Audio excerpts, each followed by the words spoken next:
Hey, what's up guys? It's TechSummer talking to you here, and today I want to compare the M1 Max MacBook Pro that I have behind me and the iPad Pro 12.9 inch. And in this video I will compare them both and tell you which type of product should you buy. The more versatile and cheaper iPad Pro or the more expensive and better and more powerful M1 Max MacBook Pros. Again, these M1 Max MacBook Pros and M1 Pro MacBook Pros applies to them all. I will say M1 Max because I have an M1 Max and that's my point of comparison. But again, everything that I say today will apply to the M1 Pro. The only difference will be when I'm benchmarking and performance tasks, the M1 Pro won't be as powerful. But again, the differences won't be much, and everything else that I say will apply to both computers. So if you are excited, drop a like on this video and subscribe, and let's get into this comparison, shall we? Both of these products are computers in their own way. The M1 Max MacBook Pro features a classic computer design. It has a very tiny lid and a very amazing keyboard and very thick bottom. This explains why everything is on the bottom and the lid is just a display. So you have a mini LED 16-inch display in this case. But again, this applies to the 16-inch and 14-inch sizes. If you have a 14-inch MacBook Pro or you are looking for a 14-inch MacBook Pro, the differences between size of this one and the 12.9-inch iPad Pro will be almost the same. But again, this is a 16-inch, so it has way bigger screen when compared to the other one. But it also has a better keyboard, an integrated keyboard, and more I/O. It has this classic design, which is now more thick and a little bit thicker, but again, it's a retro design, so it's going back to that old MacBook Pro Retina design. Again, it's not anymore like those chamfered edges, and the top and the bottom are round. Now, everything is flat and the edges are more rounder, so it's more comfortable to hold. And the iPad Pro is just a slab of aluminum, very thin slab of aluminum, and it's very amazingly good. It's very comfortable to hold. It's very light. It feels like it could break in half if you wanted to. It could bend. So the design of the iPad Pro is just insane, and you can pack that much performance on that very thin design. While the M1 Max MacBook Pro, it's big. Let me tell you, it's a big boy, a thick boy. The thermal system is way better. It has a GPU that's way better too. And also, all of this accumulates the fact that M1 Max MacBook Pro has way better I/O. The design is more functional and it has a better thermal design. So in terms of design, the M1 Max MacBook Pro is more like a classical laptop. It's for you to take around and use as a laptop and use on your lap. It doesn't have any touch screen, so you can't use your touch screen.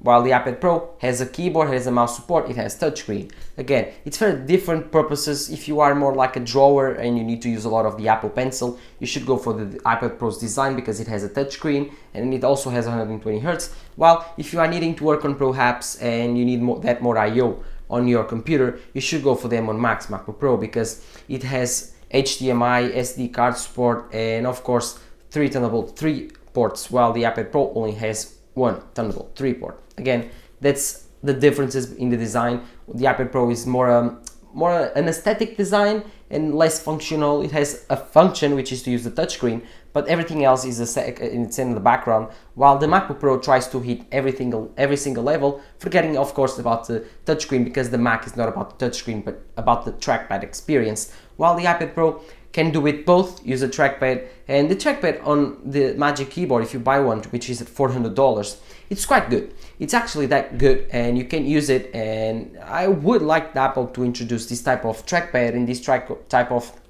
arrow and different type of mouse design to the macOS. Just to try it out, you can choose between them. I would like to have that option, but again, the iPad Pro has a very different approach to the mouse and keyboard style, and it has a touchscreen, so the main input is still the touchscreen. While the MacBook Pro has, of course, the classic input design, which is with the mouse and keyboard, and of course, those are very different, but between them both, you have to make the choice. Do you want the touchscreen and, of course, have the choice to use a mouse and a keyboard, or do you want just the best trackpad, best keyboard, best I/O, and the more functional design that allows you to have more performance, but you lose the touchscreen? You have to make that choice. Of course, now, if you have them both, that's the perfect world, because now you can connect them via Sidecar and use the touchscreen of the iPad on macOS. So if you need to use your Apple Pencil, you can connect it to your MacBook Pro, use of course, Sidecar and work with Apple Pencil or your Mac. So again, you have to make them choices. If you don't want to make any compromise, you go for them both. You pay a lot of money for it, but you go for them both. But again, normally everyday people, they don't have enough money to spend on these two devices. So I recommend you take a look at your actions and what your needs are and choose between them two. Then we have battery life. The M1 Max MacBook Pro, even the M1 Pro and the M1 MacBook Pros, their battery life is just insane. The best battery life on a computer is from the M1 Pro 16-inch MacBook Pro, which is more than 20 hours of battery life. While my M1 Max MacBook Pro 16-inch battery life is just insane too. But with a better CPU and GPU, this computer pulls a little bit more power and it spends the battery life that it has, which is 100 kilowatt hours, faster. While the iPad Pro has the rated iPad battery life, which is 10 hours. It lasts you all day. Both of these computers will last you all day with no problems. The MacBook Pro will last you probably 2 days if you are doing medium to light work, and if you have the M1 Pro 16-inch, 2 days with even hard work. Of course, the M1 Max MacBook Pro, this one, it lasts me an afternoon of editing, which is still a lot, and at the end of the night I have to put it to the charge to stream some Netflix or Disney Plus. But the battery life on this computer is just insane, and whichever you go for, I believe that you won't have any problems with battery life. But one thing that you have to keep in mind is that the MacBook Pro charges way faster. It charges now 50% in less than 30 minutes, and the iPad Pro is a little bit slower. I never tested the 140 watt power adapter on this iPad Pro, but I know that if you charge it with the 67 watt power adapter from the MacBook Pro 13-inch, you won't have any problems and it will be very fast, like 100% in 1 hour. The M1 Max MacBook Pro has a huge battery, but it charges very fast too. It has fast charging, and only with the 140 watt brick that it comes with, it charges more than 50% in less than 30 minutes. So it's very good. When I tell you that these two devices charge very fast, I'm telling you they do, and you won't have any problems with the duration of the battery life and the time that it takes to charge. So again, the battery life of these two is kind of a tie, and you don't have to worry when trying to decide between those two. If you want a better battery life on the iPad Pro, or you get a better battery life on the M1 Max, probably if you would compare, you would get just a little bit more battery life on the M1 Max if you are doing the same stuff like streaming video or browsing or taking photos. I don't know, maybe FaceTiming. You will have probably the same battery life when using them both, but you probably at the end of the day, the M1 Max has a better battery in terms of size, so it will probably last you more. But if you go into Final Cut or Logic, you will spend it way more faster than you could on the iPad Pro. So I believe that the battery is not a deciding factor when buying these two devices. Then we have the display. The display on the iPad Pro is now a 12.9-inch mini LED with 120 Hz and ProMotion technology. This is almost the same as the new M1 Max and M1 Pro MacBook Pros, because they have a 14-inch ProMotion capable mini LED displays. But I have to tell you, with my experience of these two devices, I feel like the M1 Max and M1 Pro MacBook Pro's mini LED display is way better than the iPad Pro mini LED display. And why? Because I think that the iPad Pro display is kind of half-baked. It has way more problems with blooming, it's not as good, it's not as bright. And the M1 Max MacBook Pro just looks better. The contrast ratio looks better. It looks like a Pro Display XDR on steroids. While the mini LED iPad Pro is quite not yet finished. I believe that next generation iPad Pro will have a more refined mini LED display, but this device being with the first batch of mini LED displays, I believe that Apple did and had some problems with the production of them, and so you got less quality displays. Again, they are still incredible, way better than the liquid retina displays that they had before, but in my opinion, between these two devices, the mini LED display on the M1 Max and M1 Pro MacBook Pros are way more crisp, better, the colors look way better, the contrast ratio looks better, the blacks look black, and of course it has less blooming problems. Although it has also some blooming problems, because you can see here at night when very dark, of course this is because of the camera, this is a lot exaggerated, but there's some problems with the reflections and the gray areas behind the white spots on a very dark environment. While the iPad Pro is way worse, because the display was not as good in terms of quality in my opinion, and so it shows blooming way more. But again, this is a problem to all of mini LED displays, and there's something you can run away from. But between these displays, and if you want the best display with the best ratings, go for the M1 Pro MacBook Pros, because they have a P3 color gamut display, which is calibrated. It's not still 10-bit color, but it's an 8-bit, almost 10-bit. So it's an 8-bit on steroids. It's very, very good. It's way better than the iPad Pro, which of course it has a P3 too, but it's not as good, not as accurate. So again, if you work on photos, editing videos, you work on color balancing and color correcting, I believe that the M1 Pro and M1 Max MacBook Pros are the choice for you. But again, if you are a professional like that, you already know what device do you want. These two devices have incredible displays, but I feel like the 120 Hz ProMotion technology would be better on the iPad Pro because of the touchscreen. On the Mac is cool and all, but on the iPad Pro is more predominant because you have the touchscreen, you have the Apple Pencil, and you will notice it way more on the iPad Pro than you notice it on the M1 Max MacBook Pro. But that's your choice to make. If you want a ProMotion mini LED display, both of them have it. If you want a 16-inch size, you have to go for the M1 Max MacBook Pro. If you want, of course, a 13-inch or 14-inch size, you have to make the choice between the 14-inch MacBook Pro and the 12.9-inch iPad Pro. Although I believe that if you work a lot on touchscreens, you will feel way more the difference on the ProMotion on the iPad Pro. So in terms of displays, at the end of the day, I believe that the M1 Max MacBook Pro wins it. But if you need, of course, that touchscreen, go for the iPad Pro. It's way more important. And of course, the M1 Max and M1 Pro MacBook Pros have a notch, while the iPad Pro doesn't. So again, if you don't like the notch, if you don't really like the notch, go for the iPad Pro, because you won't have any choice on the M1 Max MacBook Pro. Now, let's get into performance. These two devices have Apple Silicon now. The M1 Max and M1 Pro MacBook Pros have the best Apple Silicon until date, while the iPad Pro now features the M1 chip, the same chip that went on the lower end Mac lineup, for example, the MacBook Air and the MacBook Pro 13-inch. But the M1 chip was launched in 2020, and it was the first generation of Apple Silicon for the Mac.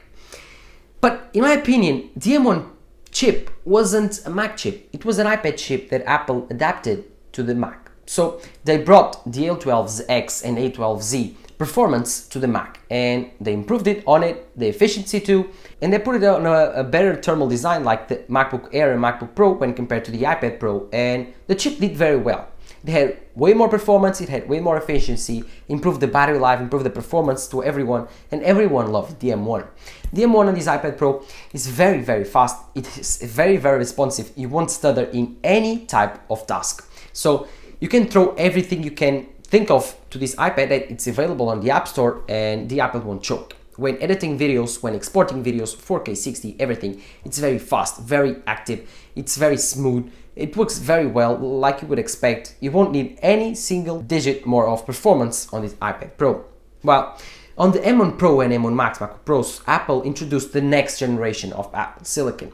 With the same cores of the M1, Apple built it on it, bringing 4 more performance cores, taking 2 high-efficiency cores out and leaving us with 16, 24 or 32 GPU cores to choose from. Again, the 24-core and 32-core GPU are only available on the more expensive M1 Max option. And when you choose the M1 Max, you have to go automatically to 32 GB of RAM. While the iPad Pro, you can choose between 8 or 16. If you go for the 1 TB or 2 TB option, you will get 16 GB of RAM. If you go for the others, you will get only 8. But let me tell you, the iPad Pro doesn't need a lot of RAM because it has iOS or iPadOS. iPadOS is not very RAM hungry and don't have a lot of RAM hungry programs, but you have unified memory, so you don't need that much RAM either.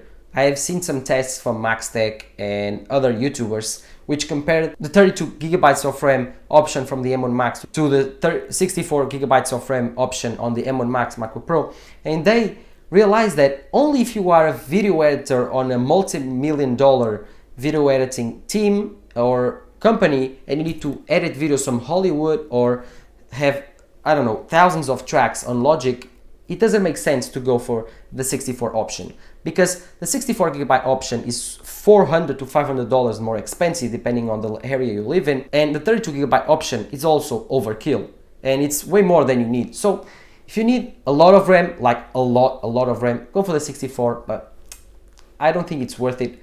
But when comparing these two devices and the thing you need the most is RAM, go for the M1 Pro and M1 Max MacBook Pro. But in my opinion, if you go for the iPad Pro, you won't even think about RAM. And if you really do need more RAM for Procreate with the layers or for LumaFusion with editing videos, then in my opinion, I recommend you going for the 1TB iPad Pro or the 2TB iPad Pro. But the storage is very expensive on these devices, so I recommend you being more careful.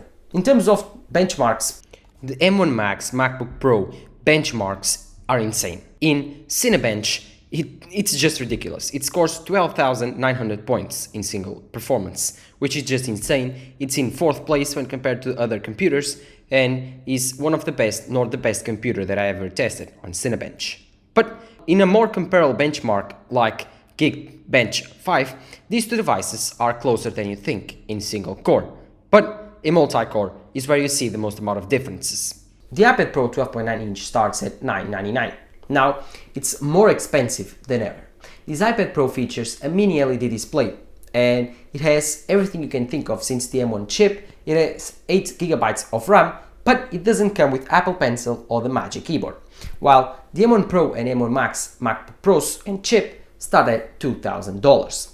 But you have 16 GB of RAM, you have 6 high-performance cores, 2 high-efficiency cores, so you have an 8-core CPU, which is a binned version, and you have a 14-core GPU. This is binned also, but it's way more powerful than the M1 either. So the choice between these performances are, in terms of price, strange. Because if you want a Mac replacement with the iPad, you have to buy the Apple Pencil and Magic Keyboard. And the Magic Keyboard is a $400 accessory, while the Apple Pencil is a $180 accessory. So you will end up spending almost $1,800 on this iPad Pro, which is $200 short from the M1 Pro MacBook Pro 14-inch base model, which in my opinion has a lot over this iPad Pro, from the ports, from the design and from the performance. Yes, I believe that if you are spending $1,800 on this iPad, you should go for the base model 14-inch MacBook Pro, because it offers way more. And then if you really need an iPad to draw, go for the iPad mini or the normal iPad, which also supports Apple Pencil, does the same things as the iPad Pro does, and it's way cheaper, starting at $300. So the iPad Pro is a very good device, but only if you are like a student and you need to take notes and maybe work on Procreate or a lot of programs with Apple Pencil, and you take a lot of advantage over the Apple Pencil, then you should go for the iPad Pro. Or do you prefer the touchscreen over the keyboard and classic design? You should go for the iPad Pro. But everyone else that doesn't need that and only needs a laptop to web browse, stream video, PowerPoint, Word, or use other types of software, you should go for the Mac. Because the Mac has a lot of software support, while the iPad Pro is limited to the App Store. So most of programs will run on Mac, or if your program doesn't run on Mac, you can install Windows here via Parallels. The iPad Pro doesn't give you that option, so I believe that between these two devices, the more versatile device is the MacBook Pro, while the iPad Pro is like an hybrid between a tablet and a computer.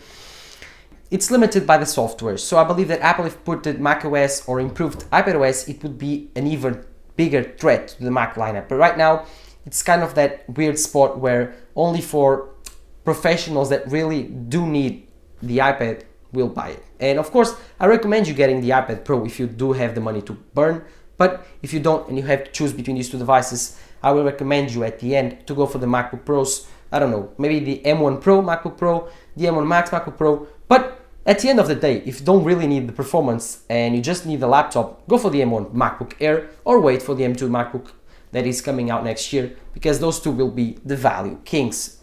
But between these two devices, that's what the video is about. In my opinion, you should go for the M1 Pro or M1 Max MacBook Pros.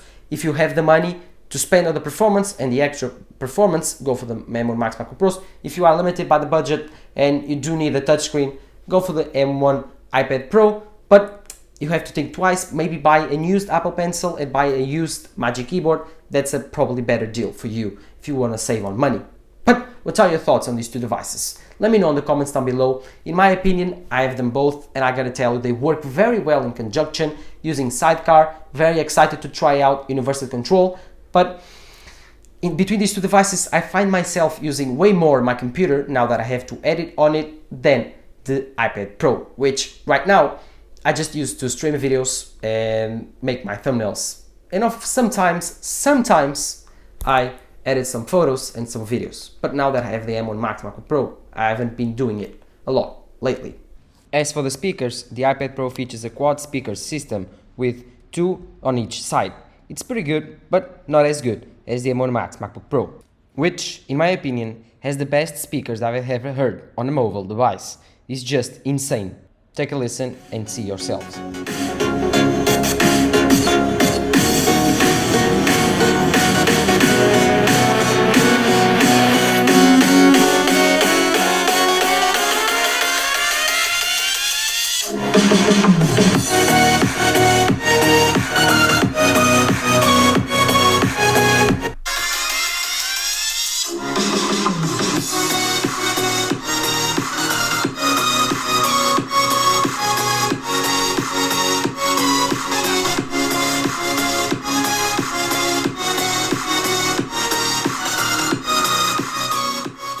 But what are your thoughts? Don't forget to leave them on the comments down below. And while you're there, don't forget to leave a like, subscribe to my channel, follow my social networks, Twitter and Instagram. This was Texmer talking to you here. Bye.